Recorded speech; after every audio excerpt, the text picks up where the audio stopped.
లోకంలోకి వెళ్ళిపోయిందట సంఘం. అప్పుడేటువంటి దేవుని బిడ్డగా చేతులు జోడించి నువ్వే సంఘానికి ఆయన మేఘాలునే రాబోతున్నాడు, ఆయన మేఘాలునే రాబోతున్నాడు.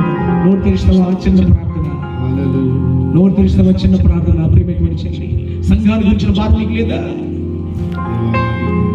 సంఘానికి వెలుపున్నటువంటి వారి గురించి భారం నీకు లేదా? నువ్వు రక్షించబడ్డావు, నీ భర్త రక్షించబడ్డా? నువ్వు రక్షించబడ్డావు, నీ ఇంటి పక్కనటువంటి వారు రక్షించబడ్డా? సంఘంలో చేర్చబడ్డా? నోరు తెరిచినవా? దైవజనులు ఇశ్రాయేలు గారు ఎంతో నోరు తెరిచినవా? నీ బాహుళ్యం, నీ కృప కనికరం